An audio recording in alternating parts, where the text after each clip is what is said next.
Hey guys, I'm back. Welcome if you're new here. I'm Ashley Pickens here in Memphis, Tennessee. You guys, I've been in real estate since 2006 as a real estate agent, also as a real estate broker, and most of you know me as your auction mama.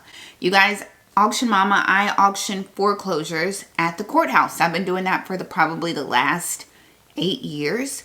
Here in Shelby County, Mississippi, all the way to Nashville. I'm the one that says going once, going twice, sold. So, you guys, let's talk about foreclosures because that is what I do. That is my industry.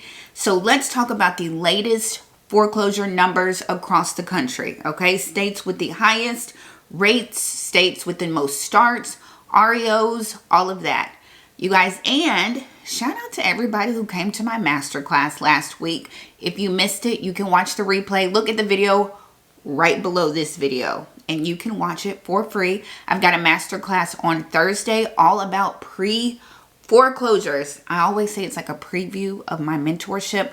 So if you want to come to the masterclass on Thursday, April 24th, it is this Thursday, April 24th, 7 p.m. Central. There will be a replay. Check it out. The pre-foreclosure playbook. So let's jump into these numbers across the country. So ATTOM's report just came out and said there's a total of 93,953 U.S. properties with foreclosure filings during the first quarter of 2025. You guys, I went to the gym this morning, so we should all be proud of that. First of all, we should all be happy that they let me in. So, and we should all hope that I go back tomorrow. So let's keep going. 93,953 U.S. properties with foreclosure filings, up 11% from the previous quarter.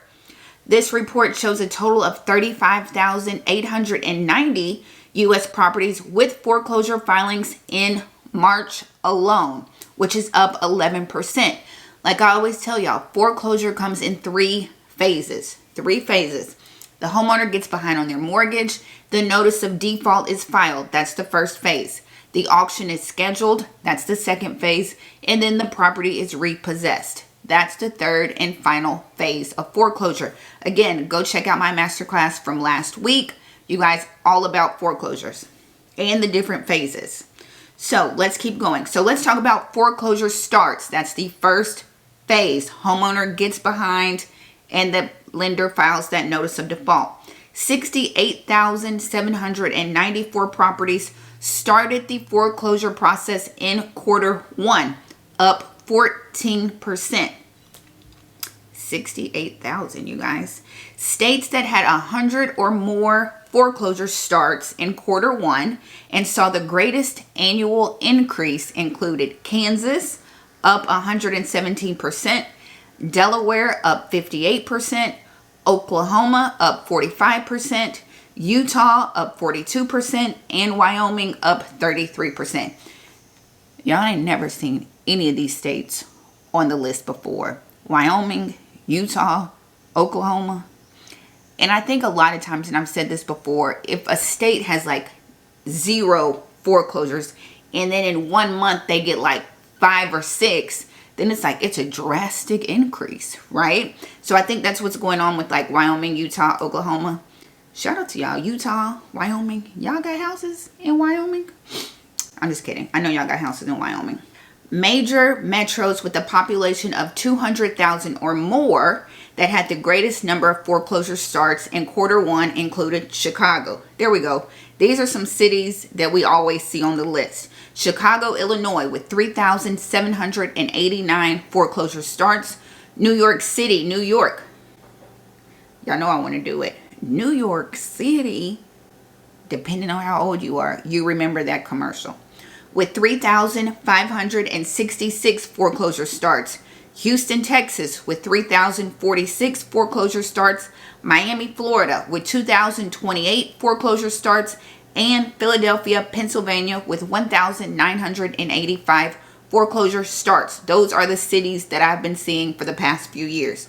Miami, Philadelphia, Houston, Chicago, boom. Those are the typical cities. Let's talk about highest foreclosure rates overall. We've got Delaware, Illinois, and Nevada. Delaware is number 1, Illinois, Nevada, Indiana, and South Carolina. Those are always on the list. South Carolina, Delaware, Illinois, Nevada. You know, Nevada was like a huge place that got hit in the 2008 crash. They're saying Texas is going to be like the next epicenter of foreclosures. And let me tell y'all, Texas, y'all got a whole bunch of foreclosures coming down the pipe in Texas. I'm not telling you what I think, I'm telling you what I know. So let's keep going. Metropolitan areas with over 200,000 with the highest foreclosure rates. Columbia, South Carolina, Lakeland, Florida, Bakersville, California, Riverside, California, and Chico, California. All of them in California, you guys.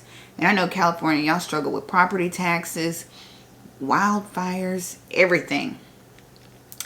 Other major metros with a population of at least 1 million, including Riverside at number 4, and foreclosure rates in the top 15 highest nationwide, included Chicago, Illinois at number 6, Las Vegas, Nevada at number 7, Philadelphia, Pennsylvania at number 13, and Indianapolis, Indiana at number 14. Let's talk REO properties. That is the last and final phase of the foreclosure process. A home goes up for auction. Your auction mama can't sell it because let's say they just bought it in the last couple years. That opening bid is too high. Sidebar, the opening bid is the loan balance. The opening bid is the loan balance.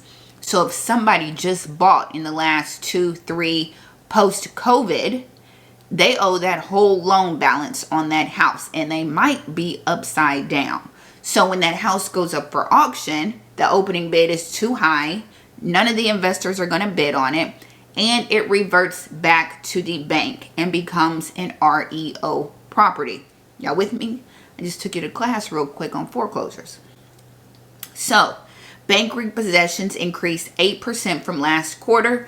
Lenders repossessed 9,691 properties through foreclosure in quarter 1. Let's talk about the states with the greatest number of REOs. California with 944, Texas with 938, Illinois with 712, Pennsylvania with 711, and Michigan with 655. Average time to foreclose has decreased 12%. Y'all, some of these states have the longest foreclosure timeline ever. And I get it's because like the moratorium, assistance programs, a lot of the homeowners that I talk to, they have just gone through like a modification. They tried to refinance. They put their loan in forbearance. They filed bankruptcy. They come out of bankruptcy, go back into foreclosure. Y'all, it's just a cycle. So the average time to foreclose, get this, you guys. Properties foreclosed in quarter 1 had been in the foreclosure process for an average of 671 days.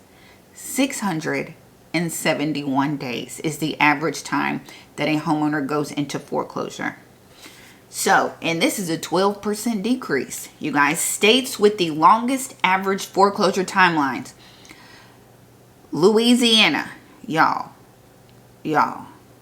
Louisiana, 3,038 days is how long it takes properties to go into foreclosure.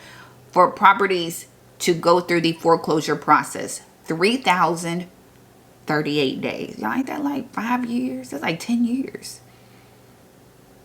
3,000. Y'all, I saw this guy posted that there was a homeowner he was working with who had not paid their mortgage in 14 years. And have not paid a mortgage and still in the house, and the bank had not foreclosed. Hawaii, 2,274 days. Kentucky, 1,993 days. This is the foreclosure timeline for these states. Wisconsin, it takes the house 1,952 days to get through the foreclosure process. And New York, 1,910 days. Shortest foreclosure timelines: New Hampshire, 110 days. Texas, 116 days. If you live in one of these short foreclosure timeline states, you better make sure you're talking to your lender. Wyoming, 136 days. Minnesota, 139. And Rhode Island, 149 days to foreclose.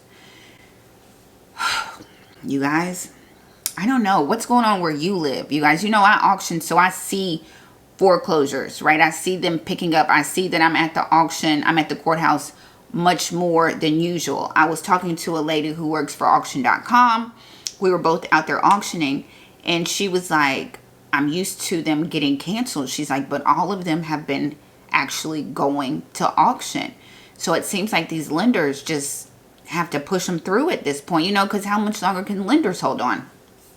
You know, and there's people at the auction waiting to buy properties. You guys, if you're a homeowner behind on your mortgage, talk to your lender, communicate with your lender. You guys, from what I'm seeing, lenders are really trying to work with people. You know what I mean? If you can't afford that house, sell it. Sell it. You know what I say. You know what I say, you guys. I would rather be in a little bitty studio box apartment with low blood pressure, with regulated blood pressure, peace of mind, good peaceful sleep, than be in a mansion struggling to pay for it, right? Like anxiety, worried about when the bank is going to foreclose on me. You guys, do not worry about what other people think. Like I said, I'll be in a box. Do you hear me? I don't care if I just bought the house. If I just bought the house on Monday, right? And I realized I couldn't pay for it on Wednesday or Thursday, it's going to be for sale. Y'all going to be like, Ashley, I just came to the housewarming party. Well, since you know where it is, you can come to the open house because it's this weekend too. So, you know, and everything is new since you just came to the housewarming party. So all I'm saying is, you guys, if you're behind, do what you have to do. Do what's best for you and your family. And you guys, I challenge you all, go look and see what foreclosures are in your area. You might be surprised. I had one lady on my live on a Sunday, and she put her zip code in, I think, auction.com or PropWire. And she was like, 2 of my neighbors are in foreclosure. I'm like, see, that's why Mr. Johnson stopped waving at you. Because he over there with the anxiety and high blood pressure trying to figure out how he going to pay his mortgage. So I challenge you all, get on auction.com. It's free. Get on auction.com, put in your county, put in your zip code, and see what pops up, right? Or you can get on PropWire or Redfin and just see what pops up when it comes to foreclosures. Because where I live, everybody is doing a price reduction. I was just reading an article that more sellers are having to do concessions to get their home sold, you know, because properties are sitting on the market. Inventory is rising. And I know a bunch of y'all, not a bunch, a handful of you are going to come on here and be like, I'm still waiting in line. It's still highest and best. I know. I know you live in the promised land. I know, right? Where houses go on the market and it's still multiple offer situation. The rest of us live over here, right? Where inventory is rising and it's turning into a buyer's market. So if you're behind on your mortgage, you guys, and you think you could hurry up and sell it, you better think again. You know what I mean? So just be mindful of those things. And keep in mind, you guys, that's all I got. That's all I got for today. I'll come back with some more videos because we got a lot of foreclosure numbers going on right now. I've got a master class on Thursday, the 24th. Did I already say that? It's a master class. Click down below, you guys.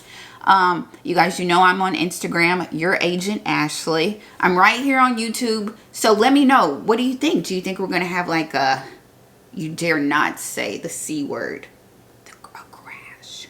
Or do you think it's going to be a correction, right? And what's your game plan? Are you thinking, are you just going to sit back and kind of watch and see what happens with the housing market? Or are you like planning that if prices come down, you're going to jump in and try to invest?